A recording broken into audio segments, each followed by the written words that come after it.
Welcome to Talking Buffalo, featuring conversations with guests from around the world of sports, media, pop culture, and all things Buffalo. With your host, Patrick Moran.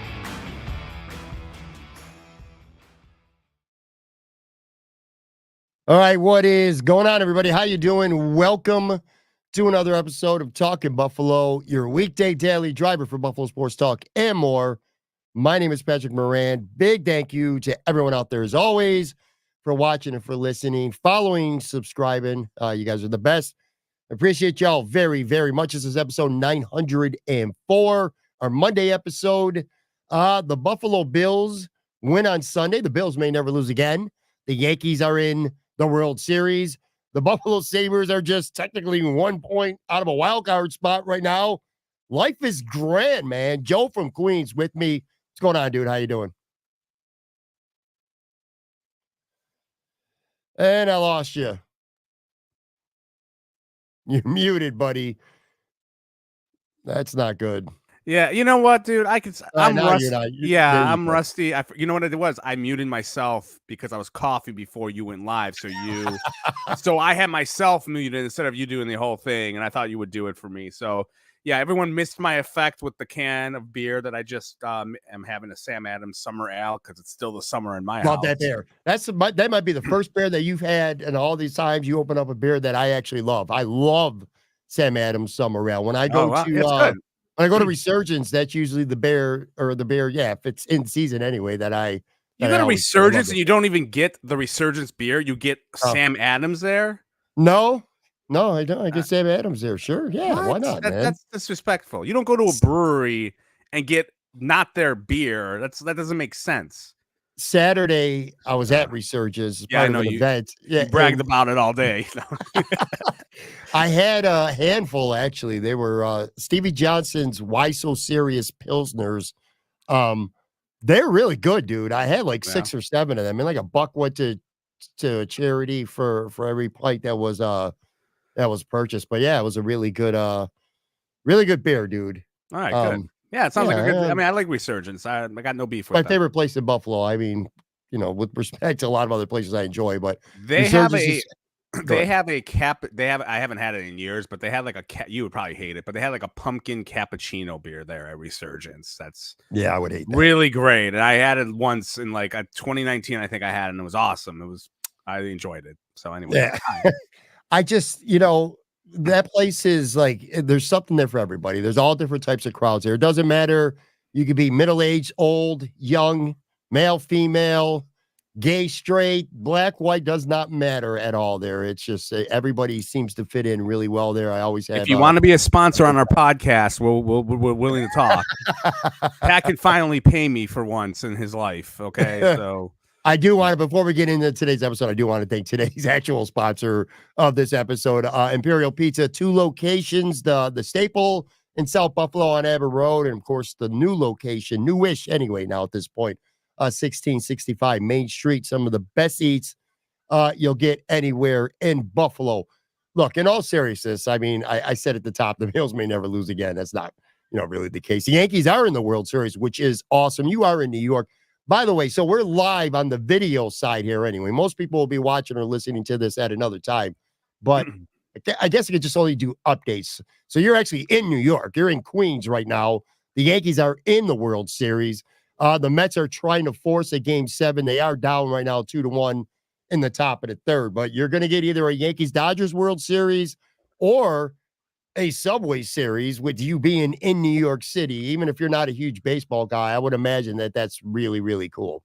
Yeah, I would definitely like to have that. I mostly root for the Mets, I would say. And look, when I say root, I'm like, I've watched a handful of innings, we'll say, in the playoffs of the Mets. I've been really into their kind of like the oh my God thing, and the grimace stuff is pretty cool. So I definitely I'm hoping for that. It's been very electric though. Like especially I'm in Queens, as my name Joe from Queens is. So like the Mets have like a special place in Queens' heart in terms of like, sure. There's been I lived like probably a 5-minute walk from a corner sports bar, and like you can definitely hear them cheering like when the Mets have done well in the playoffs. Like you hear a roar, which is kind of kind of crazy. So yeah, I'm hoping for a Subway World Series, and I'd like to see one. I mean, I'm going to be rooting for the Yankees regardless of who they play. Yuck. Quick too, comment in chat real quick. He says, damn, it has an hour early. Yeah, so if you're on the live video side, we're doing this at 9 p.m.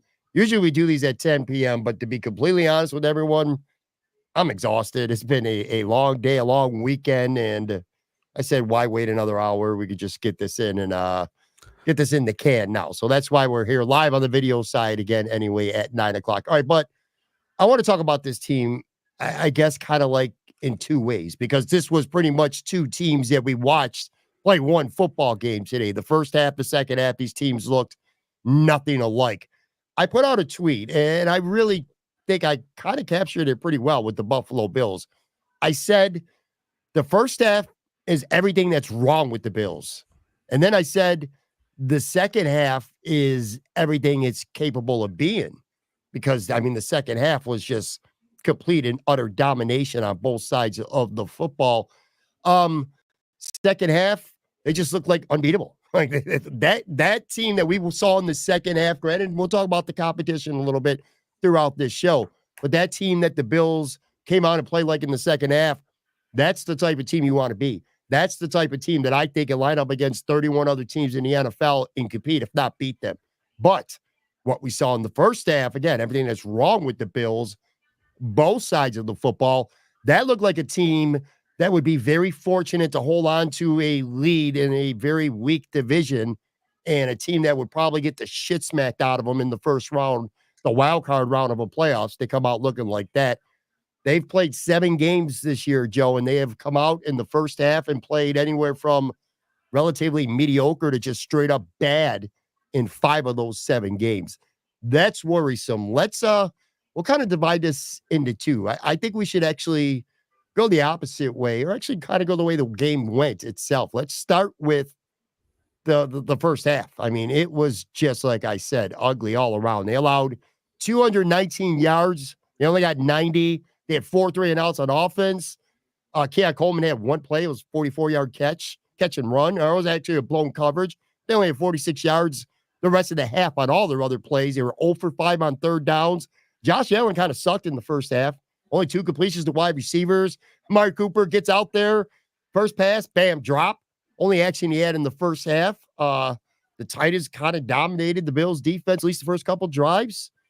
Just a head-scratching first half for the Buffalo Bills against a team that they were better than, and at home. Worrisome, right? Another worrisome start for the Buffalo Bills.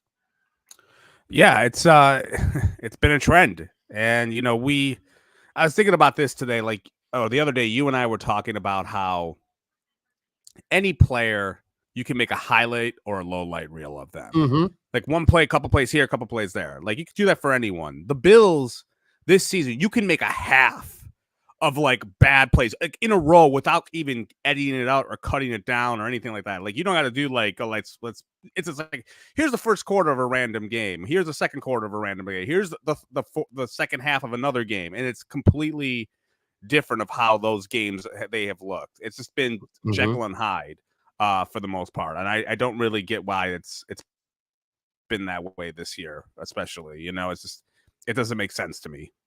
It's something I don't know. The pregame routine, we were joking around earlier, but I mean, hell, maybe switch up the speech before the game, their sleeping habits, what time they get to the stadium. I don't know what it is, but again, it's happened in a variety of different ways. They've played crappy in the first half at home against bad teams. Arizona today against Tennessee. They played awful on the road in prime time in the first half at Baltimore. They played awful in the first half at Houston. It just seems like a variety of different ways. And this was kind of weird. Like the Bills won the coin flip on Sunday, and Sean McDermott did not defer. He took the ball. Yeah, that was weird. Which surprised me. Well, I'll bet you that doesn't happen again for the rest of the season, because that did not go the way he hoped. And it's funny because I used to always get the ball, score first, set a statement to the other team that you're going to be here for a very long afternoon. That's a great way. You get the ball and that's a good start. But lately I kind of been like team double dip. I used to think that shit was dumb, but now I'm believing it because the Bills have done it a couple times already or this season. At least they've been in position to do it a handful of times already this year. I don't know what it is, man. It's just this team is getting off the bad starts, and I will say they're lucky they played the Tennessee Titans and Mason Rudolph today because it was just really, really ugly. Like I said, Mason Rudolph in the first half, I believe, he was 18 of 23 for 165 yards and a touchdown in the first half. The Titans were 5 of 8 on third downs in the first half. And the only play the Bills really made on defense that whole first half was a lucky break. Mason Rudolph fumbled, which was off the snap, and Terrell Bernard recovered it. And that was pretty much it. But yeah, it's they had, I think the Bills had 18 yards of total offense in the first quarter alone. And like Allen, I think, had like 65 yards passing. I don't know what it is. I mean, we made the jokes with the pregame meal and all that. I mean, maybe they just get too hyped up before games. I don't know. Like, they don't look like that though. They look like they're kind of like zombie-like almost. Sometimes. Well, maybe they put too much pressure on themselves. I shouldn't say hyped up. You're right. Like there doesn't feel energy, but I have no idea what the deal is. Like I feel like we always go through these little moments, like where I remember for a couple of years, like they were bad in the second quarter. Like it felt like for one season they were really bad in the second quarter, and they got out of that, and then this other things happened, and I don't know. It doesn't make any sense. Like you can't play that way, and they're lucky, like you said, they played the freaking Titans because they play on a different team. And we saw what happened, in the two other games, like the Texans game and the Ravens game where they played like absolute ass. They couldn't recover from that in the first half. Like it was over, especially the Baltimore game. It was over. And yeah, they came back in the Texans game. But again, it took them a while to just, to like they had like one good quarter, and like they had to play catch up, and it's tiring that you're forcing yourself to get back into a game, instead of it being back and forth. So yeah, I don't know what their deal is in terms of that, but it's frustrating. It's weird, yeah. And then you get Ajita watching it on Twitter because everyone's fucking panicking, and you're panicking, and I'm swearing, and I don't want to swear, and you don't want to do any of that. And it's just like, can't we just have a nice, aside from the Jacksonville game, which you couldn't complain about anything, and it's also been like it's been bipolar, I don't get it. I think it's coaching and playing too. I think it's preparation. I think it's game day coaching, and I think it's also some on the players too. I mean, tomorrow will be the All-22 will come out, and you'll kind of be able to get an opportunity to see on some of these plays, especially in the first half when things weren't going right. It didn't feel like guys were getting open, and Josh was trying to throw perfect passes in the very tight windows. Like I said, maybe there will be some guys open. We'll get to watch on tomorrow on the tape and kind of put our finger on that a little bit. But yeah, just preparation. They don't look ready to play when they come out in the first quarter, week after week. And let me ask you a question, because I kind of accused Sean McDermott of this on social media during the game, at least in the first half, because there was nothing to complain about in the second half pretty much. But in the first half, it just feels like the Bills right now are just boring, predictable, uninspired. Right now, I'm talking about offense, okay? Running the football, just smashing James Cook in there. I felt like it was kind of obvious early on that the Bills weren't going to have a lot of success going up and down the field, running in the middle of the Tennessee defense, which is a very good defense by every metric, by the way. The Titans were either number one or in the top like 5 or 6 at pretty much every metric coming into this game. I was trying to look it up what I said word for word on Twitter, but goddamn, I have 1,000 tweets during this game. I can't. Well, I'll say this about the Titans' the defense. They haven't really played anyone good this year, like quarterback wise. They played Miami. They played the Miami backup. They played the Green Bay backup. They played Flacco, Aaron Rodgers, Caleb Williams in the first game of his career. Agreed. I'm not like, I don't know. I don't want to give the Titans make it out like the Javon Curse and Kevin Carter from like 20 years ago defense over here. But I found it. Let me read this quote to you, and you tell me if you agree with this, because I feel this. I probably will if it's a McDermott hating tweet. It is. I said such a boring, predictably uninspiring offense right now. So conservative. You have one of the best playmakers in the league under center. I just don't get it. McDermott has his hand in the offensive philosophy cookie jar without question, and I hate it. Do you think that, and I remember saying this last year with Ken Dorsey in the first half of the season until they finally kind of ramped it up a little bit, but does it feel to you a little bit right now like you think Sean McDermott is maybe a little too hands-on with this. I mean, he's not calling plays. I know that. But if he wants that football being run more, they're running it. If he wants to be safer, they're going to be safer. It just feels like, again, so uninspired and boring right now. And Sean McDermott is just such a defensive-minded head coach, even though I know they throw the ball plenty, but they're not. That's kind of my point right now. Do you think Sean McDermott has more say right now on what's going on with this offense than he should? I want to say yes, but I lean towards a couple different instances, like going back to last year. Like they were much more conservative after Dorsey got fired, as you mentioned. I even go to the Chiefs playoff game where they did not want to get into a shootout because they were scared their defense was going to get run off the field. Whether you agree with that or not, they ran the football a lot in that game. They did not want to get into a shootout. I kind of think today, and this is like the cynic in me thinking, like Josh Allen had 11 pass attempts in the first half. He had 22 in the second half. And there's part of me that thinks, what if they just decided, you know what? We're going against the freaking Titans with freaking a shitty quarterback, the backup quarterback in. What do we have to worry about? Let's zing it on the field because we're going against a really bad offense. And I feel sometimes maybe Sean does a little bit of that, he dictates to the competition. Like, oh, we're going against a crappy offense? Let's wing it. Who cares? But if he's going against, like, Mahomes and he's going against, like, the better teams in the league, like, with offenses, I think he might get a little bit shook a little bit. And I'm not saying that's, I think about 13 seconds, and I hate to go back to that game, but whatever, I'm going to go back to that game. They played flawless, and they were in a shootout, and they lost that game because their defense couldn't keep up anymore at the end of the day. And I wonder if there's a little bit of that in him, that he's like, hey, I'm going to look at my comment. Oh, it's a shitty offense we're playing. Oh, yeah, we can throw the ball around. And maybe that's what he viewed it in the second half, because the second half, they just decided to throw the ball all over the field, where in the first half, as you said earlier, they were running James Cook into the ground, basically. And I wonder if that's part of it. I do think there is certain elements of that he wants to maybe have his defense stay off the field more. And by doing that, you how do you do that? You run the football more and you play more complementary football of balance and attack and all that sort of stuff. So I could see that a little bit. I thought about that at different junctures, like the last year and a half. It definitely stuck with me in the Chiefs wild card game last year, where he didn't want to get into a shootout, and he was like, let's shorten this game. So I don't know, man. Like it was Josh Allen's first 300-yard game since like the end of November last year when he did it against the Eagles. It's been a long time, and I know like there's rules and all this shit. He almost did in the second half, by the way. Yeah, and he did in the second. So it's not like he can't do it, but they may want to be more of a balanced attack.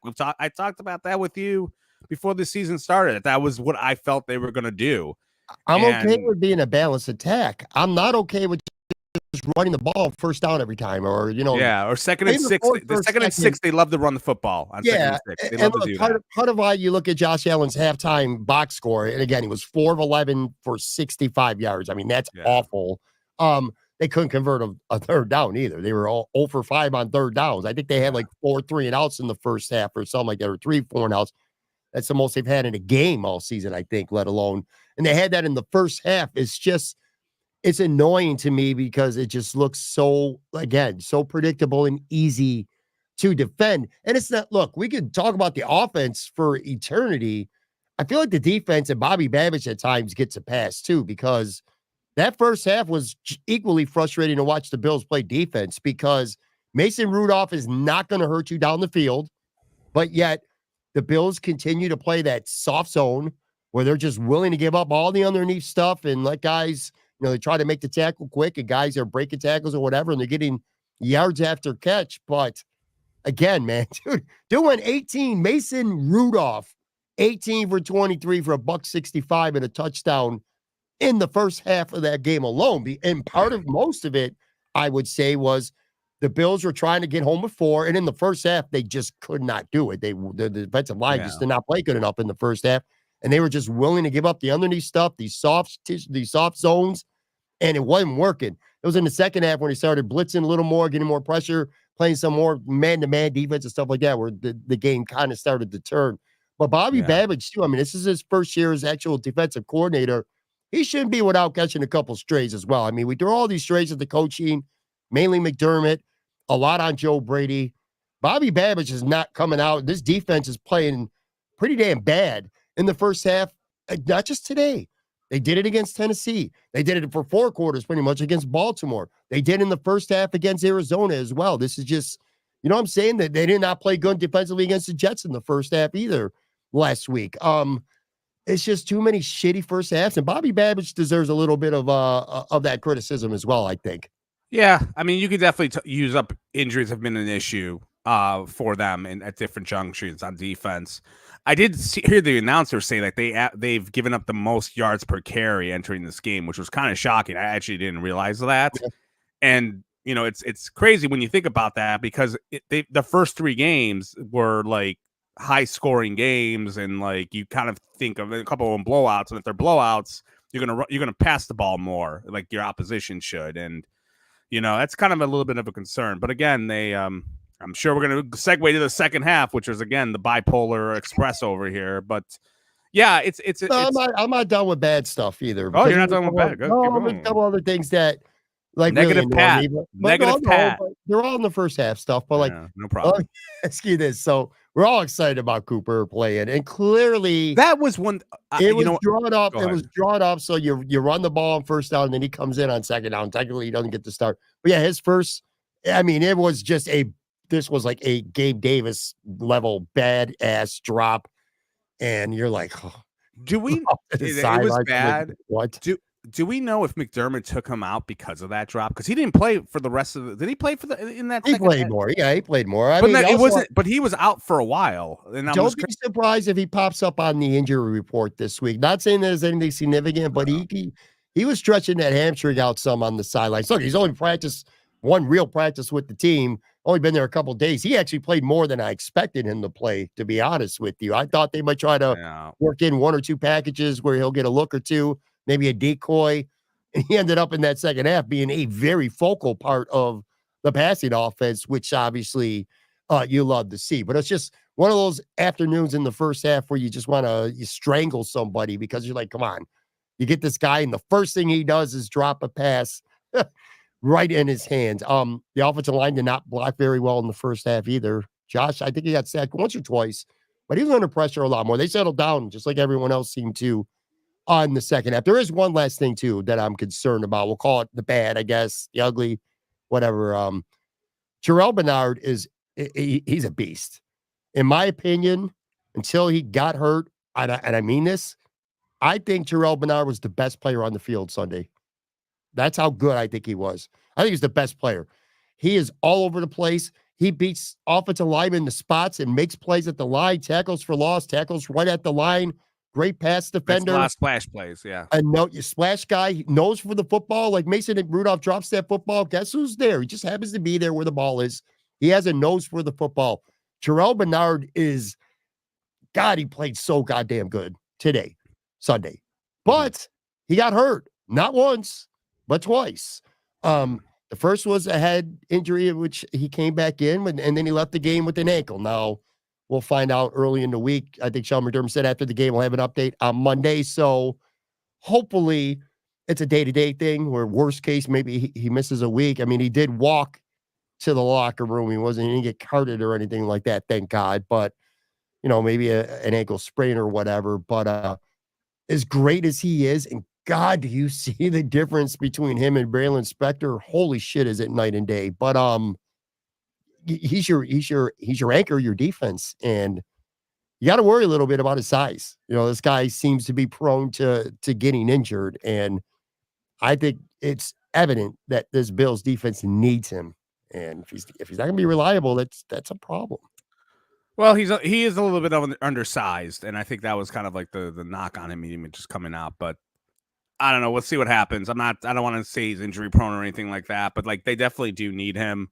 He is a gamer, and I don't know if I would. Yeah, would I say he's been the best player? I don't know about that. I mean, he hasn't been in the lineup that much. He's been out for a couple, but like, yeah, when he's been in there, he's been good. So, well, I was talking about this game. I think this game. Oh yeah, my apologies, dad brain. Yes, he definitely in this game. Like he was all over the place. So yeah, absolutely, man. Him, Coleman. There was a couple guys that you could have in that conversation, but for me, the game ball. The person who I thought was the best player on the field was Terrell Bernard, who it was back-to-back plays by the defense that really turned this game around. Here's what I'll do. I'm going to take a real quick break on the video side, like literally a 3-4 second break. Come back, and I kind of want to talk about, like I said, this is the Jekyll and Hyde version of Buffalo Bills, the second half. It's going to be the happy podcast now. The happy joy. It should be. When you score 34 unanswered points, there's not really going to be a lot of shit to bitch about. So, quick break. Be right back. I want to talk about that second half and things going forward.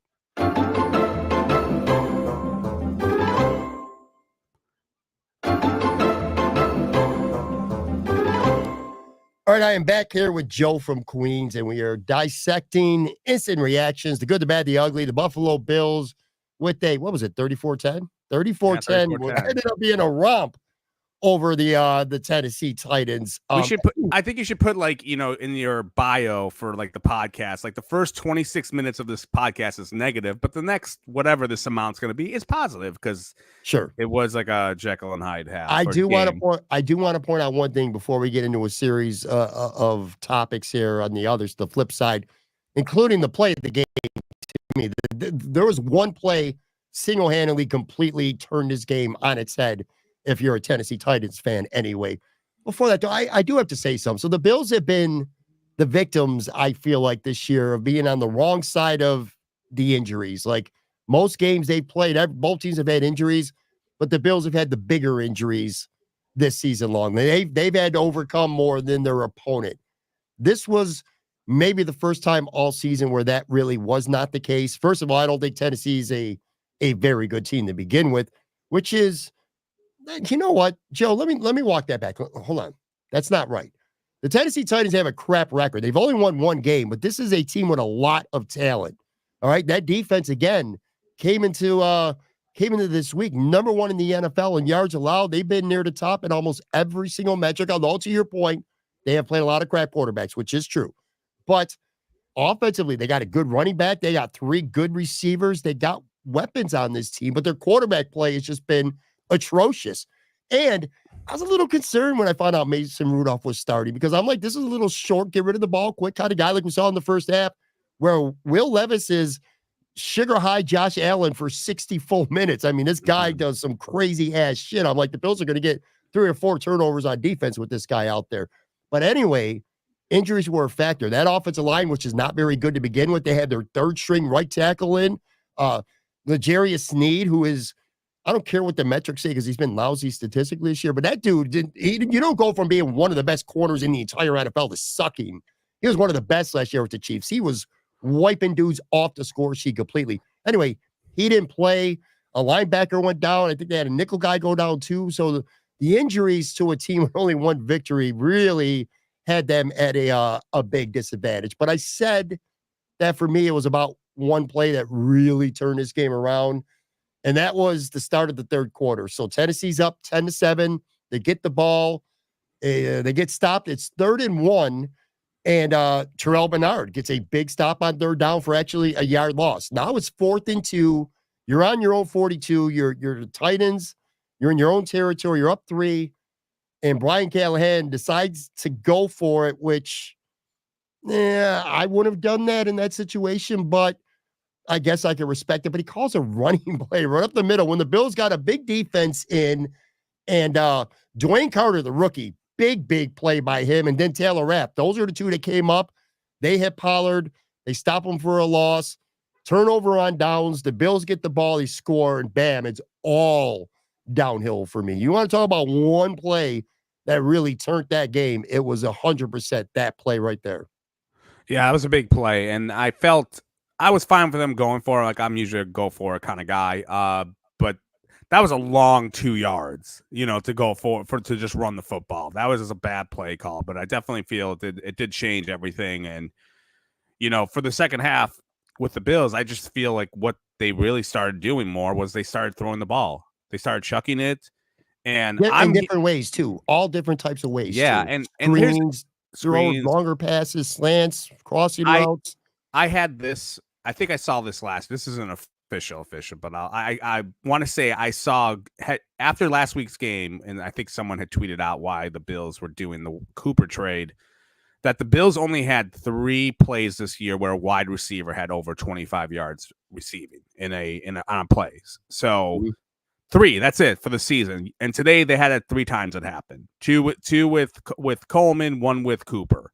Yeah. And they started connecting on those deep, like those type of throws. And they weren't deep throws. Some of them were yards after the catch, like the Coleman 55-yarder was a slant, etc. And here's what I want to say this, I'm still not sold on this wide receiving core. Like it's better, obviously, thank God. Like they got Cooper. But I am here to say, like, look, it was cute to have the all you can eat shit. And you can have like 17 different packages in. Like, we're going to throw it to Matt Collins, MVS, and, Chase Claypool. And like, all these guys, like heading into this season, you had no idea what the pecking order was for wide receivers. Like, I don't know who was the quote unquote second best option, etc.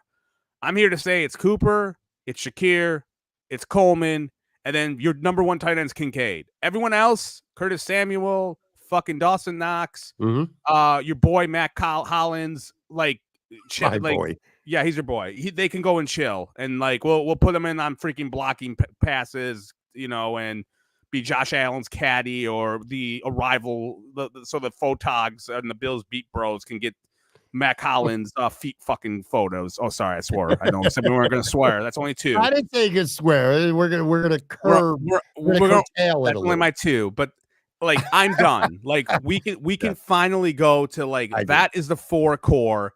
Give me those guys. Give me 5 for 50 from those guys in every game, and that's it. Okay, we don't have to do with like 10 people caught a pass and 12 people caught a pass for 12 feet. Like, no, it's over as of right now. And I could change my mind next week because this is bipolar week. This is the bipolar Bills, so you can't. Anything can happen.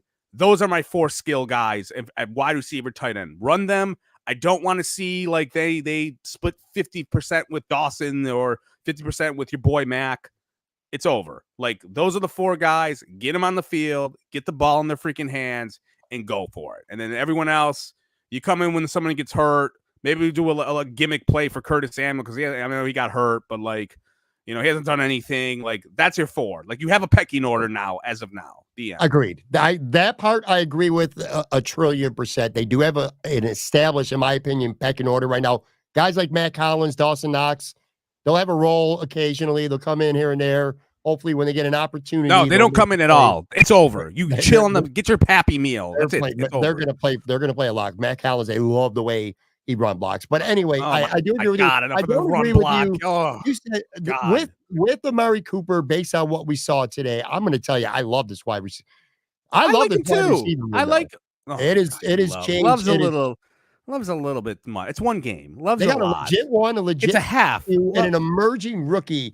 But yes, anyway, okay. Regardless of how you think or how good you think the receiving room is, we agree it's improved. And I agree with you that there is an established pecking order now in this chart. I'm not, everyone needs whatever. That's so subjective on how you want to define that stupid shit. Everyone ate in the running back room because they all scored a touchdown today, by the way. I didn't even realize that until a short while ago. So second half stuff. Look, Josh Allen, again, 4 of 11 for 65 yards in the first half. Josh Allen in the second half, 17 of 22. And one of those 5 incompletions was a dead throwaway. He was running out of bounds. He didn't want to take a sack, so he threw it away. So he's 17 to 22, 258 yards and a touchdown just in the second half alone. Amari Cooper, 4 catches for 66 yards and the go-ahead touchdown that really started everything off there, all in the second half, all of that. The Bills had 299 total yards in the second half. The Tennessee Titans had 64 total yards in the entire second half after having, almost 300 or something like that in the first half. It just a complete turnaround, just utter domination on both sides of the football. Because once the Bills got up, and we could talk about the offense and the way they were mixing things up, the way Shakir got involved. Kincaid had a good game, even with just 3 catches, but they were catches that mattered. But as good as the offense was, the defense in the second half turned it up too, and they were just equally dominant. That front 4 was eating every single play. Somebody was getting in and hitting Mason Rudolph. None more so than Greg Brazil, who was just absolutely outstanding today. So yeah, man, just a complete turnaround there in the second half. Yeah, Rousseau was great. I mean, what was it, like 6 quarterback hits he had or something like that? Like it was the most anyone's had this year of anybody in the league. And I think Chris Jones had it only once last year, and that was it. So that's a rare stat to have. Long time coming for him, though. Yeah, I think after Benford, I would probably say Rousseau has been their second best defensive player this year. I would say probably. Sure. Why not? I would say so. But like I think he's been really good. Like he's been kind of like he's playing for that contract, and yeah, he was all over the place. But against the Titans, blah blah blah. But offensively, look, Cooper really helped him out. I mean, he had, it's funny, he had a touchdown in his debut with Dallas when he got traded midway through, I think, the 2017 season, and he scored one today. And can I say one thing about him? Can I just say one thing about him? It's your show, bro. I'm just here so I don't get fined. But go ahead. The touchdown was fun. The touchdown was nice. It got that really that got the crowd going. That got the team going, and it was it was fun. Almost dropped it too. That was actually the least impressive thing he did the entire second half. He had that catch on the left sideline. That was a tough catch to make. Matt Collins ain't making that catch. He did. Ain't making any catch. Also, he ran that one slant, and Josh threw it behind him, and he made a catch. In fact, I tweeted. I had literally said, "LOL, Matt Collins ain't making that catch." Like he's turned on your boy. So he had 4 catches, and 2 of those 4 catches were really tough catches. The one was contested, and the other one, he had a good step on him, and it was just a bad throw, but he adjusted. So anyway, I didn't mean to interrupt you, Tyra, but I just want to say, the touchdown aside, even without that touchdown, a very impactful, meaningful debut for Cooper. I'll also throw in like Keon Coleman. Like, I wasn't expecting much from him this season. He's been very up and down. Like one game you see him, next game you don't. I don't know if this is a coming out party for him or whatever, but he was great in this game today. And he made he showed you the arsenal, with back shoulder throws and then the run. Is he better than Gabe Davis already? Oh, it's so hard to tell because Stephon Diggs was kind of like the equalizer to make Gabe Davis better. You know what I mean? So it's kind of like the offenses are just different. Like the wide receiving room was different, but it's still, I'm not going, and look, I'm not a Gabe Davis guy by any stretch of the imagination, but he's getting there. He right now, the way it's slotted is perfect. Like he is that, like I already gave you my pecking order. He's the third best wide receiver they have in terms of he's the third option. We'll just call him. That's a lot better than the 2 option or like trying to figure out if Curtis Samuel, how we get him involved and blah, blah, blah. But he's becoming a weapon, dude. He is. Like I said, he's big weapon, actually. He's been up and down. Big.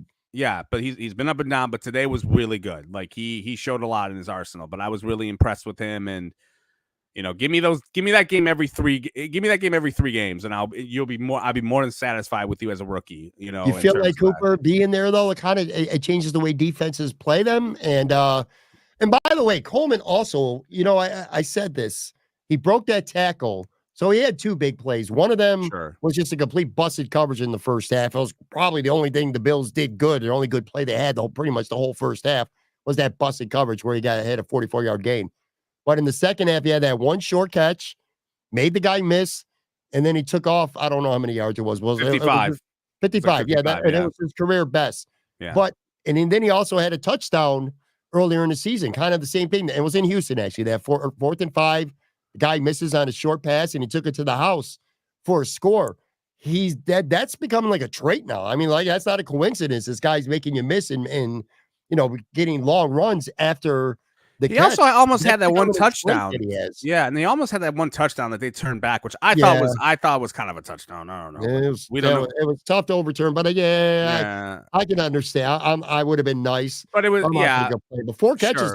By the way, 125 yards he had on the day too. 4 catches for $125. Like he's improving rapidly. He's becoming somebody that matters on this team, and I kind of feel like I keep going back to the Cooper thing, but to your point, the pecking order is starting to get established and not even like who's the 1, who's the 2, who's the 3, but like what are they going to do on offense? Shakir's that middle he's the guy screen. By the way, the Bills actually ran a successful bubble screen. You believe that shit? And today, Shakir, but he's your chain mover. He's the guy who's going to get you a little bit of space. Coleman is a guy who's, working the middle of the field, or he's working the sideline, that back shoulder catch. He's doing that really good. He's getting yards after the catch. And Amari Cooper's that guy who's going to give you a little bit of everything, So I kind of feel like it's not even just like who's a 1, who's a 2, who's a 3. It's like the roles are starting to come into focus. It's basically like, look, you put your best 11 on the field. That's your best 11. Okay. Like, that's it. Like, as I said, I already kind of did my diatribe about the other guys who shouldn't be on the field as much. That's kind of how I feel. And I think they look, the Bills have to figure out their identity on offense. Like we talked about in the first half of the show, like is Sean McDermott's hand in the cookie jar, like with let's play conservative, let's run the football more, etc. And then like in the second half, it's like the run and shoot. They're throwing 22 times, 250 yards. And it's like, okay, what happened? Did Sean get drugged? Like, like in the halftime adjustments or anything like that. So they don't know what they are yet. I don't know what they are yet, to be honest with you. I still feel they're a balanced team, but in the second half, they didn't show balance. They were like, screw this, we're going to throw the football. And, I don't know if they're going to do that next week against Seattle. Like, they threw the ball, I thought, a lot against the Texans, and they were terrible in that freaking game. But maybe, as you said, look, maybe Amari Cooper is going to be the guy that changes things for all of them. But again, it's one half, it's one game against a poor Titans, against the Titans teams I don't really respect. I know they got talent, but I'm not buying them. The Titans in terms of that. But next week, I know you got a whole week of 75 shows, but I'll just say this. Seattle's going to be a big test for them. And that's going to be I think it's going to be huge for them. Like that's going to be a big game for them. And we'll see how much if they're going to throw the football, or they're going to be a balanced team, and they're going to and all that sort of stuff, because I think they got to throw more. Go ahead. No, I was going to say, well, let's wait. Let's worry about next week here in a few minutes. I kind of want to get back to this funny take. Well, technically, he's not wrong, though. Ariello Grande, who's watching along with us tonight, says, but will he being Coleman ever have a 200-yard 4-touchdown game? Gabe's 1 in 30 great games are up there. Hey, that's the game that's true. That's the game that made Pat say he was a top 20 wide receiver in the league, and me and Bree laughed at you for like years about that. So, all right. So listen. So Cooper, I want to make a point too about that play, and this admittedly might be a little hyperbole, okay? But I would say last year the Bills are 6-6. They're just meddling, just out there, going through it, laboring, grinding, whatever you want to call it. That Ty Dunn piece drops, all hell breaks loose. Probably inside the locker room, definitely outside of the locker room, social media. You guys already know the story.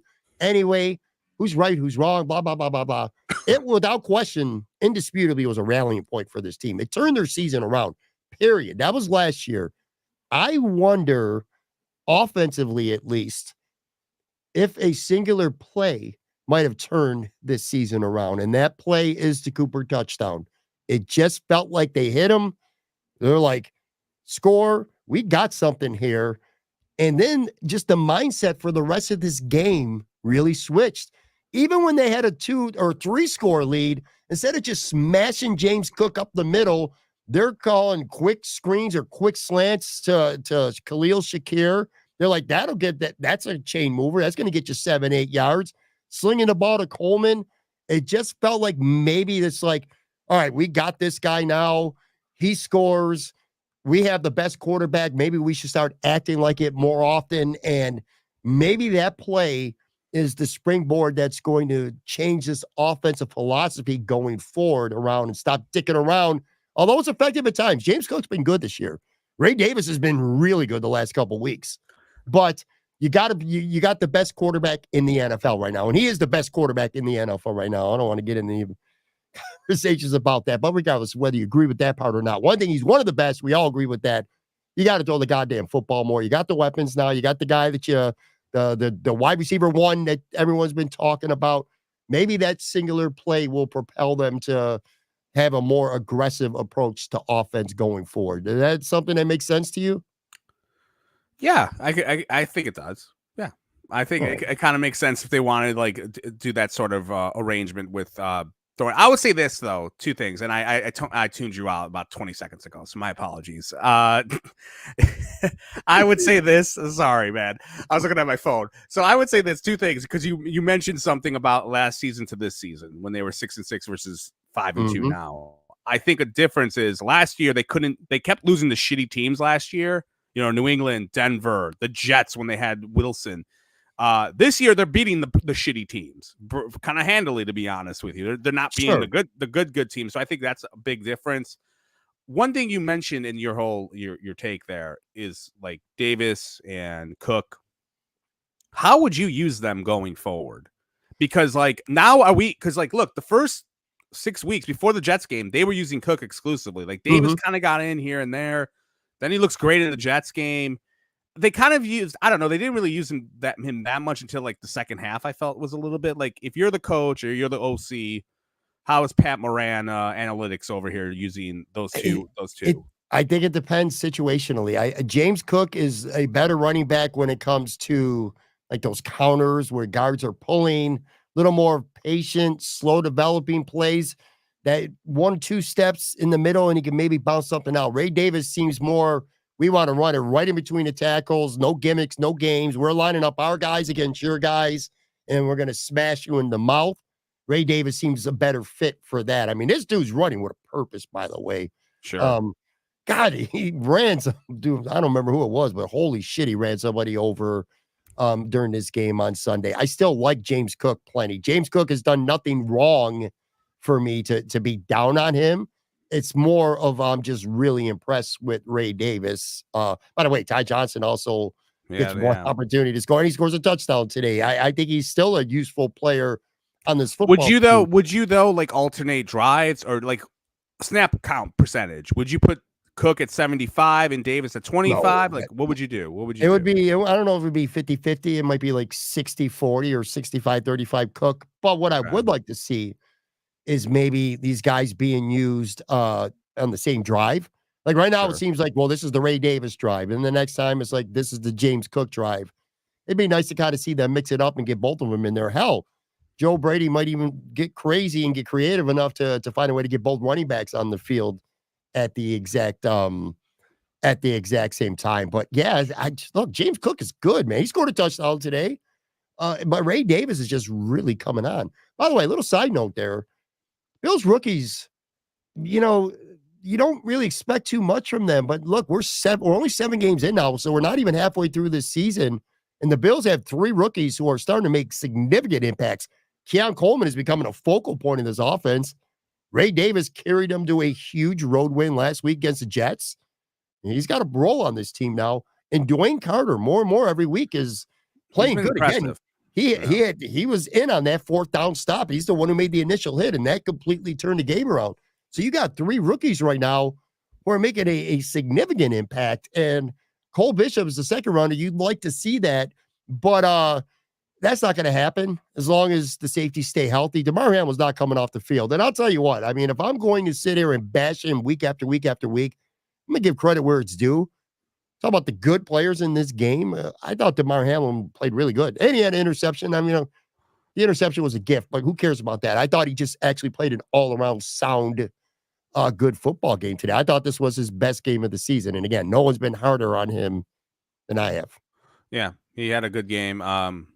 Whole defense had a good game too. I wouldn't say the whole defense had a great look. The first half sucked. That's again, you can't say the whole defense had a great game. The first half sucked. Okay, we gave up a lot of yards. First couple drives, I mean, they were really bad, but then they shut them down the rest of the game too. Yeah, and they did get 2 turnovers, 3 sacks. They hit Mason Rudolph 11 times. Again, Rizzo had 6 of those himself. I thought Dorian Williams was pretty solid. I thought Dwan Smoot, I don't think he had a sack. Maybe he might have had a half a sack, actually, now that I think about it. But your boy Daquan Jones had a sack. And I'll tell you, 3 straight weeks, I think Daquan Jones has played well. I thought he looked washed up the first handful of weeks. I'm just being honest with you. He looked old, wasn't making any type of impact whatsoever, but he is really starting to come on. Ed Oliver returned from an injury. I'm not going to evaluate him too much. Who knows how healthy he was. I thought he had a quiet day, and I was actually getting ready to tweet something about him, and then he literally made a nice stop right at the line of scrimmage. So he at least contributed. AJ Epinesa he almost had an interception. He had a couple impactful plays. But going back, Dwan Smoot, I'll tell you what, man, he was injured, so he missed those couple weeks, and he's playing well. Like they lost. I think he's equal to Leonard Floyd. Like Leonard Floyd's going to get sacks, and Dwan Smoot's not going to rack up those. But Dwan Smoot plays the run well. He rushes from the inside. He's been he's been really solid this year. Christian Benford was great again. I mean, he had one bad game against the Jets. He's been lights out pretty much the entire season. I feel like we don't give the defense enough blame in the first half of games where we just rip off Joe Brady and Josh. Sometimes it's Sean. But like in the second half there, everyone's talking about the offense, which was great, but the defense was every single bit as good as the offense. 65 yards they gave up in the second half? 64 yards. Yeah, 64 yards. They completely dominated, man. They did dominate. And I think when you have the offense scoring, and I'm going to give the offense credits, which we just said not to do, but like we do it too much, but I am, because it's them scoring like 5 straight drives. It helps the defense out, because then the Titans start panicking, and you got them abandoning the running game and be like, well, we're going to have, the shitty quarterback try to run it for, get us back in the game, and it's over. So, I don't know. I think overall, and, I don't know how much more we're going to talk about here, but like, I don't know if I feel any different about the Bills after this game than I did last week. And maybe I don't know. It's because, there's a part of me that's well, you get very, I'll say this, because, I wasn't on this is the most I've ever been on your podcast consistently, because, I used to be the emergency quarterback, and you would have me come on once a month, and it was always after a loss you had me come on, and I'd be angry. And then, all the other times I would never listen to you. And then last year I wasn't on at all. But I was going to say, you get caught up in the moment very quickly, Pat. Like, you get really, like, when they win, you're like, everything is great. When they lose, you want to kill everyone. Where I feel I'm an overreactor. I own it. But I'm on now. I'm on. You don't think this game moved the needle? It did move the needle for me defensively. Tennessee sucks on offense. Okay, so okay. I think the Bills' offense, the way they do the ball, Josh Allen for 250 yards almost in the second half. Amari Cooper's instant impact. The team's more talented with him out there. That's physical talent. I think that translates to future games. And the two guys who we really haven't talked much about today, because we spent a lot of time talking about Cooper, understandably so, and Keon Coleman, are those 3-4 receivers, whatever way you want to use it. But Shakir and Kincaid. Right. Shakir, 7 catches for 66 yards. Kincaid, 3 for 52, but 2 of those were huge catches for Dalton Kincaid. Those guys are weapons that are being deployed properly, I think, now with Amari Cooper. So that's, I think, plus again, now I'm sold on Ray Davis. Last week I was like, well, it's just, it's a really good game. This week, watching him score that touchdown, watching him run somebody over, just those tough yards. He had a really nice run for like 22 yards or something like that. Now I'm sold on Ray Davis. That's another weapon on this offense, too. Where do they lack with weapons? And they got the best quarterback. All right, I think okay. They were 25th going into this game in passing yards. Let's right. But now the needle move. Amari Cooper moves the needle a little bit. But they played the Titans and they looked like ass in the first half. So I don't know. I'm still look. I know you said don't go ahead, but I'm gonna go ahead. You beat Seattle. Okay, now I can't because we're almost done. I got all my offense. Yeah, you got all your moves in there, Hogan. My finisher is I want to see what they do against Seattle, because I had Seattle beating them before this season, and I think Seattle's sneaky good, like sneaky decent, And I. What was your pick today? What was your prediction today? I picked the Bills every week. Yeah, I picked the Bills 21-7. So. I was at 14 points. I had them winning by. I didn't have enough respect for the offense, definitely, but I did feel they were going to shut down the freaking Titans. I just didn't think they were going to move the ball as well as they did in the second half, because the first half they just were freaking drunk or hungover like you. But I just I really want to see how they do in Seattle next week. Like, you beat Seattle next week, it moves the needle for me. Like right now, look, they're 5-2, so I get it. Like, some asshole is gonna sit there, and that's only my 3rd swear word. Some guy's gonna go there. I've been okay, yeah. Some guy's gonna say like they're 5-2, and I get it. Hey, they're 5-2. They're stacking up wins. They're stacking up wins against some bad teams to me, and they've struggled against the good teams, which to me, as of right now, it's 2 good teams that they beat this year. So, or they lost to, and I think they lost them to the handily. I know the Texans game was a lot closer by the score. If you watch that game, they looked like ass for most of it. Mm-hmm. I think they beat Seattle next week, and I'm thinking, I've been talking about it for the last 2 months. Like, the top 3 teams to me are the Texans, the Chiefs, and the Ravens, and the Bills aren't in that realm yet. They're in that a little bit below that. You beat Seattle. I might put them in there and go, okay, I'll have a little bit more faith. Again, they're bipolar, so it's very hard to get a grasp on them a little bit. And I'm trying, I'm not trying to overreact or be too. I'm trying to be pessimistic, but a little bit of ounce of optimism here and there. Bipolar, I guess. I don't know, but I don't know. We'll see. But look, give me 300 yards passing every day. I'll take that all the time. And I know maybe I haven't sounded that great with it because again, it was such a weird game where the second half they looked great, but I think the key is you need to really you got to get your passing game straight. Okay. Like stop doing this. Like let's do these run the dive or freaking shotgun handoff to Cook. That's no imagination. Like get the offense going, get the passing game going. And I think they did that today. The passing game looked a lot better today than it did the last couple weeks. It's been like since the Jacksonville game, they look good today. So I don't know if it was a competition or Cooper or whatever. Let's see what they do now next week because it's gonna be very interesting because the next 3 games are very winnable, and then it gets into like a little bit of a not so great roll. So you want to stack up the wins, but again, they're 5-2, and they've exceeded my expectations. I did not have them as 5-2, so I should shut up and give them credit. I guess before you look at like the overall record of the conference, I keep going back to I'm going to look at the division. Sure. And right now, I look at a division right now. Miami's toast. They're done. I said that before this game on Sunday. They just lost to the Colts. They're 2-4. They're floundering badly. They're playing at Buffalo in a couple of weeks. You can literally knock them out of your reach for good in 2 weeks. That team just stinks. Tua is obviously a big loss for them, but even beyond that, man, their secondary stinks. Their offensive line stinks. A lot of key injuries, guys who aren't coming back too. So it's not even like a couple week injuries. So they're done. As we're recording this, it's halftime right now. The Jets are up 15-13 on Pittsburgh. Jets got to win that game. If you're a Jets fan, you can't lose that game. You cannot go to 2-5. They're going to be dangerous. They got Adams now. Hassan Reddick is going to be back this week for them. But you know what? If you're 2-5, at least in terms of this division, you lost to the Bills at home, you're in a shit world of trouble. For the Bills, it's about an opportunity over these next couple of weeks. I agree with you about Seattle. It's going to be a tough test. DK Metcalf got carted off today. We'll see. I saw that, during the week what goes on. That would obviously be a big loss for Seattle, just like Terrell Bernard potentially. If he's got an ankle and he can't play this week, that'd be a big loss equally for the Buffalo Bills. But yeah, then you got a very suspect Miami team at home, and then you go to Indy. It's a great chance to really stack up what could become an insurmountable lead right now in this division. They're going to play Frisco at home, and the San Francisco 49ers that I saw today was trash. Holy shit. Patrick Mahomes is playing terrible. I have him on my fantasy team. I'm really locked in on the Chiefs this year.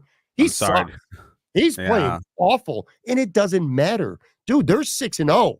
They're 6-0, and Patrick Mahomes is having statistically by far the worst start to his entire career, and it doesn't matter. They play defense. They know how to get big plays in big moments, and they find ways to win. Today wasn't one of those big plays and big moments. They just straight up kicked San Francisco's ass on the road, too. So, again, I'm not thinking about trying to catch them in the records. Although I could, because they're playing the Bills. Look, you could. I wouldn't.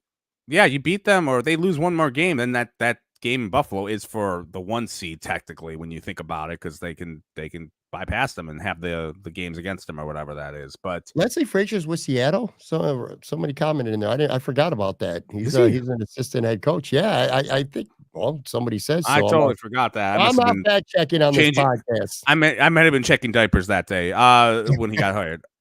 Yes, super. It is a tough place to play. Thank you, Ms. Vids on there. But yeah, I don't think there tells us much about this team, but a win would tell us a lot. Sure. He's saying that this week kind of agrees with you. This didn't really tell you much about. I just feel like it's a tough. This week just didn't for me. It was. I just felt it was a transformation of the offense today, or philosophy today. That's all I'm saying. I hope you're right. I hope you're right. I hope you're right. I'll believe it when I see it. And because, like I said, they've been all over the place this year, even with the offense. 1 week it looks freaking great. The next week it looks like a dumpster fire. and it did against the 3 game, the Texans and the Ravens. And the Jets game. I mean, the Jets game they look better in, but they only scored 3 points in the second half. I don't know. I do look. I don't even care about the division. I think the division's there. So I know you always look at the division. I'm not. I feel it's about matchups because I don't care. Look, I don't really care about home field advantage all that much. We've talked about this before, where like, are you better at a neutral site when you have to worry about the fucking weather and and all that sort of shit? As much as we bitch about this offense, though, Joe, I do think this specific 2024 Bills team is better built if it's a shitty ass day in Orchard Park. They do run it. Look, they do run it a little better. I want to see that, but they're built better now than they have been before. I'll say this, and I'm curious, when is Josh Allen's hand supposed to be better? Because he is 2 things about him. One, he has not thrown any interceptions. I know you're thrilled about that, even though I'm kind of like, does that mean you're not as aggressive as you used to be? But whatever. He hasn't thrown an interception yet this season, which is crazy. I don't think anyone would have. That would have been like if you had Vegas money on. He threw 18 last year. He threw one in like 9 straight games. Yeah, and that's the funny thing. Like, you talk about McDermott's handprints on this. Like, is he like yelling at him every night, texting him like, "Don't throw a turnover before you go to bed"? But there's that, and the other thing too, he hasn't been running the ball all that much, and I wonder if it's because of the hand. Like they haven't had too many design plays for him. I know they kind of ran something like they do the one if it's first and goal at the 1. That's his number, but they're not. He hasn't been running the football all that much this year. It's been interesting. Like, I don't think they want him to.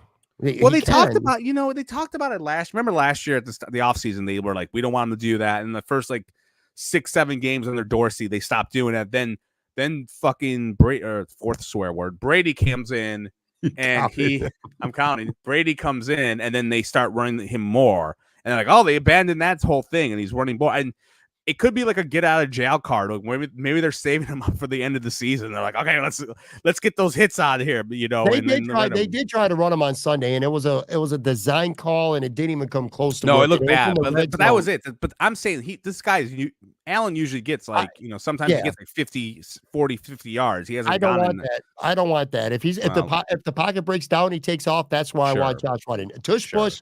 I want him running. Otherwise, no. And look. You can't have everything. We want Josh to throw for 250 to 300 a week, and you want Cook to get 70 to 80 yards rushing and Davis to get 30 to 40. There's only one football, so many plays. I know, but I'm just saying in general, he usually does that a lot. He hasn't done that all that much, which is kind of like I'm just curious. Like, if it's by design, it's because of the hand injury, whatever. But those are just 2 things I thought were interesting about Josh. But again, hey, look.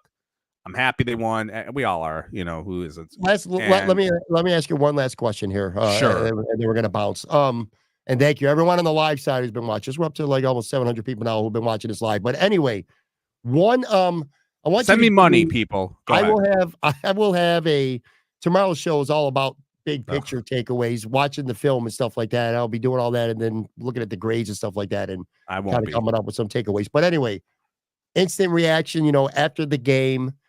What about this game? One thing, singular thing is most promising to you from today, and what singular thing is most worrisome from you from this game? The worrisome thing is just the inconsistencies with a shitty first half again, another bad start, and that's worrisome to me. And the one thing that I'm happy about, or I can take from, is the passing game looked great today. And I am all about 300-yard games. It's been a while. What have you been like? Give me those type of games. Okay. Like I am down with 300 yards, like 300, the movie. I am down with 300, the football, whatever version of it. Sure. Yes. Those are okay. What about you? Do you have any 2? My most promising thing is that after a handful of days of speculating and talking about it, we visually saw it on the field. I think the Amari Cooper effect is real. Not just for him, and I do think Josh is going to develop a shitload of trust. That's going to become his go-to guy. But beyond that, it's the other players kind of establishing what their roles are going to be. And we saw that. Coleman with the big run after the catch, back shoulder catch. Kincaid, 2 big chain-moving plays. Khalil, Shakir getting those nitty-gritty yards, stuff like that. The roles are defined with this offense. It's getting there anyway. That's the good thing that I like. The bad thing, I could talk about yet another ugly start, but I'm going to go back to Terrell Bernard. I'm concerned about him. That's my bad takeaway, I guess, from this game, which is funny because, again, I said I thought he was the best player on the field in this game. But I'm growing concern now that is going to be a guy who gets injured a lot just because of his size and the mentality, the way he plays the game, just balls to the wall. You know what I mean? And that kind of leads to injuries. And I don't think this defense is in the same stratosphere of being as good when Balin Spector is the middle linebacker as I do with Terrell Bernard. All right, that's fair. So, all right, well, there you go. That's a good recap, man. Minimal swear words. Not a lot to be angry about, but certainly enough to be annoyed about that it took, a whole entire first half of just kind of playing like zombies and just feeling like you could just show up and beat an inferior team. It's frustrating to watch. It was a very boring and again, frustrating first half of football as a fan, as a content creator, whatever, as a content creator.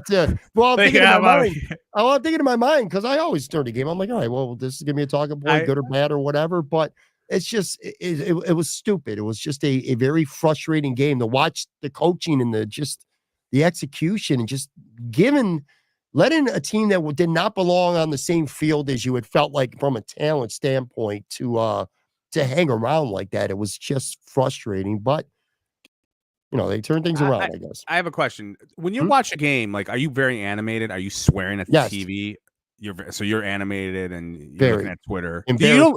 Embarrassing. So you're livid. See, true story, Joe. Sometimes I haven't done it in a while, but my wife's family has every week. Somebody has the game. Someone in the family has the game, and the entire family, that's their tradition. They go there every Sunday, 15, 20 people. And I go there and they know I'm a ticking time bomb. And I try to not explode. But when one or two or three bad things happen, people start looking at me because they just know that the time right now, I don't swear in front of my family like that. I swear like a sailor in my own house. Sure. But if I explode. I break down. I'm overly animated. I am that guy. I am the not the even keel guy. I am not Anthony Marino. I am not Matt Warren from SB Nation. Those guys seem to be win or lose. They stay very even keel. They don't get too high and they don't get too low. I am the opposite, man. I live and die with every single week. I thought the Bills were never going to win another football game. I thought Josh Allen was the worst quarterback in the NFL after the way he played in Houston. And now I'm like, nobody is ever going to stop this offense. Joe Brady has figured it out. I'm going to feel like that all week. They're going to put up 30 on Seattle or anyone they play all season long. So yes, I am overly emotional. I want to see you do I want to see you do like a halftime podcast, like for 10 minutes. You just go on. Like, can you imagine if you went on a podcast today, like you went at halftime? At halftime? You would have like just F-bombed the world. Put it this way. Friday, I did a preview episode of Solo One, and it was supposed to be designed to have a 3 to 4 minutes little mini Sabres rant because they had just lost to Columbus. They lost back-to-back games. It turned into an 18-minute diatribe or swear fest. I just went off on this team, which is funny because that was nothing. You told me the next day, and I'm glad you did. You put me on to Andrew Peters and Craig Reves after the Whistle podcast, and I listened to it. I was like, holy shit, they went all in on bashing the Sabres. If you didn't listen to that episode, by the way, out there, if you're a Sabres fan, go back to last Friday's episode, whatever it was, the day after they lost to Columbus. I think it was Friday. Go listen to Andrew Peters and Craig Reves.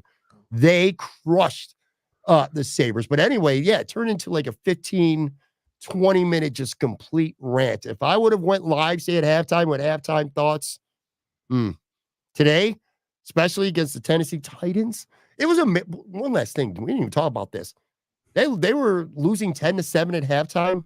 It felt like they could be down 24-7. Like, it did not feel like that game was only they were lucky as hell to only be down 3 in the first half, as bad as they played on both sides of the football. Yeah, well, that's what happens when you play bad teams. You're not going to be down by that much, because if it was another team that was good, they would have been down way more.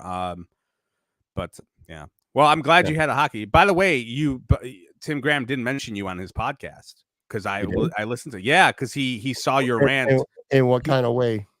He said you're a loser and he doesn't want to be friends with you. No, I'm just kidding. No, he had mentioned, because I didn't see this because we don't follow each other. You had tweeted out a video of you ranting on Delene's comment, I guess, after the game, because he said they weren't. He said they weren't hungry enough. Yeah, and you were, and he mentioned that, and he was like, at first he said like, I kind of didn't like agree with you being angry, but then he was like, the more he thought about it, he agreed with you.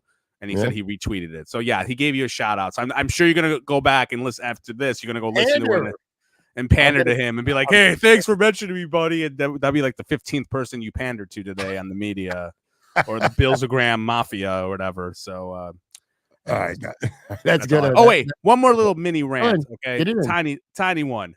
Okay. I always make fun of the Bills celebrities because they're all terrible. I mean, there's like 2 or 3 that I'll have a beer with, like Wolf Blitzer.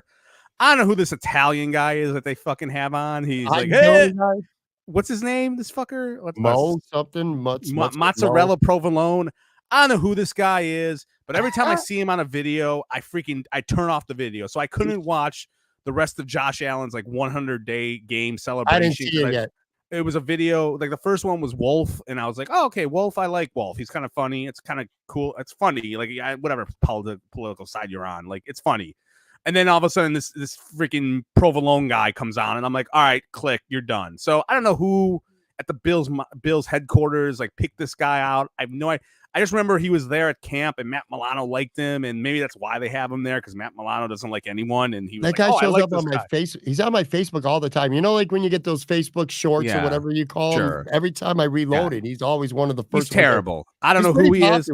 I think he's got to be around here in New York. It's kind of funny, sort of. Oh God, no! You're gonna reach out to this guy and have him on his podcast. You definitely will, and he'll come on, and I'll freaking kill him. No, I never thought it. I literally never thought of that till you just said something. I am gonna make that a mission though.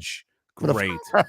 Yeah, great. And then you're gonna DM me. Go, oh, I got so many listens because he has 2 trillion TikTok followers, and it's all got algorithm hooked you up with like some spots in India or somewhere. Anyway, get better celebrities. I'm sick of this. All right, roll the credits. I can go to bed. Yeah, I was gonna say it's gonna do it. I thank everybody again watching on the live side for sticking around. Real quick here, I'm doing a quick score check here. So the Dodgers are still up 6-3. And that's the top of the 6th, a little bit too early. But yeah, if the Mets lose, they're done. And the Jets, we're just starting the 3rd quarter.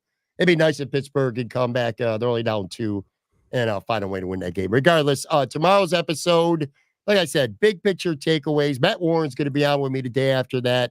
Good shows the rest of this week. So to get you ready for Seattle. For Joe from Queens, Matt Moran, thank you very much. Talk to you tomorrow.